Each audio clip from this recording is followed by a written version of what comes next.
আগের টিউটোরিয়ালে আমরা দেখতে চেষ্টা করেছি ফিল সিরিজ অপশন থেকে যে লিনিয়ার টাইপের ফিলগুলো হয়ে থাকে সেটা।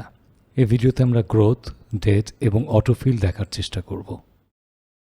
আমরা লিনিয়ার এবং গ্রোথের মধ্যে পার্থক্য বোঝার জন্য এখানে আমরা লিনিয়ার এবং গ্রোথ কথা দুটি লিখে রাখছি এবং একই ভ্যালু আমরা দুটোতেই ব্যবহার করব। লিনিয়ারে যদি 1, 2 এটাকে সিলেক্ট করা হয় এবং সিলেক্ট করবার পরে আমরা যদি এখান থেকে আমাদের ফিল অপশন থেকে সিরিজে আসি, টাইপ হচ্ছে লিনিয়ার, স্টেপ ভ্যালু হলো 1, আমরা ওকে করলাম, তাহলে এক এক করে প্রত্যেকটা স্টেপে বাড়ছে। কিন্তু আমরা যদি গ্রোথে আসি এবং গ্রোথ থেকে আমরা যদি সিরিজে প্রেস করি, আমাদেরকে প্রথম টাইপটা লিনিয়ার থেকে গ্রোথ করতে হবে। স্টেপ ভ্যালু 1 এই অবস্থায় যদি আমরা অ্যাপ্লাই করি, প্রথমে দেখে মনে হবে কাজ করছে না। কেন কাজ করছে না আমরা একটু পরিবর্তন করলেই বুঝতে পারবো। এখানে আন্ডুতে প্রেস করলাম, এবার ফিল থেকে আমরা আসছি সিরিজ, সেখান থেকে গ্রোথ নিয়ে আমরা যদি স্টেপ ভ্যালু এখানে 2 করে দিতে পারি, তাহলে আমরা রেজাল্টটা দেখতে পাবো। এখানে আমরা দেখতে পাচ্ছি যে 1-এর সাথে 2 গুণ করাতে যা হলো, তারপর 2-এর সাথে 2 গুণ করাতে 4, প্রতি স্টেপে সে 2 দিয়ে গুণ করে রেজাল্টটা দেখাচ্ছে। এবং এক্ষেত্রে আমরা যদি এখানটা এসে এখানে বলে দিতাম যে স্টেপটায় ইনক্রিমেন্টটা হবে 1.05 এবং আমরা যদি ওকে করতাম, তাহলে খেয়াল করেন একটা নির্দিষ্ট রেটে প্রত্যেকবার গুণ করে করে করে ভ্যালুটা কিন্তু বাড়ছে। অর্থাৎ এর ক্ষেত্রে মূল বিষয় একটাই, যে প্রথম ভ্যালুটার সাথে আমরা এখানে যে স্টেপ ভ্যালুটা যেটা দিচ্ছি সেইটাই মাল্টিপ্লিকেশন হবে। সেটা 1 হতে পারে, 2 হতে পারে, কোনো ফ্র্যাকশন হতে পারে, বিভিন্ন রকমের ভ্যালু এখানে হতে পারে, কিন্তু আমাদের টাইপটা হতে হবে গ্রোথ। এটা ইম্পর্ট্যান্ট। এবার আমরা যদি ডেটকে দেখতে চেষ্টা করি, ডেটের ক্ষেত্রে সবসময় মনে রাখতে হবে আপনাকে ডেট টাইপ করতে হবে।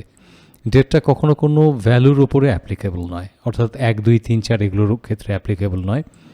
তো আমরা ডেটটাকে যদি দেখতে চেষ্টা করি, ধরা যাক জানুয়ারি মাসের 1 তারিখ, এইটাকে আমরা সিলেক্ট করলাম।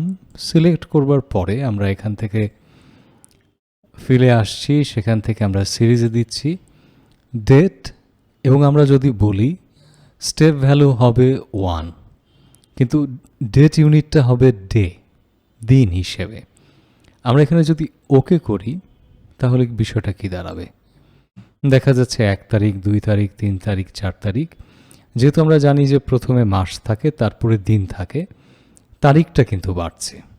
আবার এখানে চলে আসি আমরা সিরিজ থেকে, আমরা যদি ডে না নিয়ে যদি মান্থ নিতাম, তাহলে কি হতো? এবার খেয়াল করলে দেখতে পাবো প্রথমে মাস, সেই অংশটাতে আস্তে আস্তে করে কিন্তু মাস বাড়ছে। এবং একইভাবে আমরা যদি সিরিজে আসি, এখান থেকে যদি আমরা এটাকে ইয়ার দেই, 1 ইয়ার করে বাড়বে, বা সেখানে আমরা ট্রাই করি না কেন 2 ইয়ার করে বাড়বে।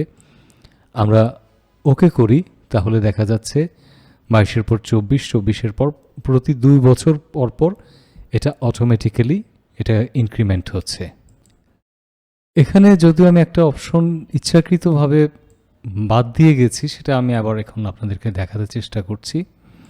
ধরা যাক বেশ কতগুলো ডেট আমরা নিয়ে আসব, এবং এখান থেকে আমরা যদি সিরিজে আসি, সিরিজে আসার পরে ডেট আমরা ডে না নিয়ে এক্ষেত্রে নিচ্ছি ওয়ার্ক ডে। ওয়ার্ক ডে নিলে আসলে কি ঘটনা ঘটবে? আমরা যদি ওখানে ওকেতে প্রেস করি, এটা কিন্তু অ্যাজ ইউজুয়াল ডের মতোই আসছে, তবে একটা ব্যাপার আছে। 1, তারপরে আসছে কিন্তু 3, 4, 5, 6, 7, তারপরে আবার আসছে কিন্তু 10। প্রশ্ন করতে পারেন কেন?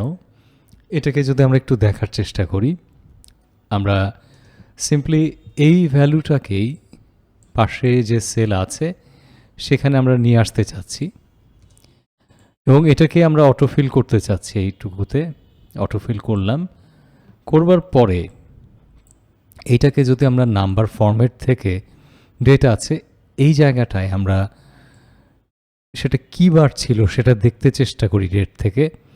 ওকে যদি করি তাহলে দেখেন এখানে আমাদের স্যাটারডে আছে, তারপর কিন্তু সরাসরি মানডে চলে এসেছে, তারপর টিউসডে, ওয়েডনেসডে, থার্সডে, ফ্রাইডে, তারপর স্যাটারডে এবং সানডে নেই, আবার মানডে, আবার ফ্রাইডে, আবার মনডে।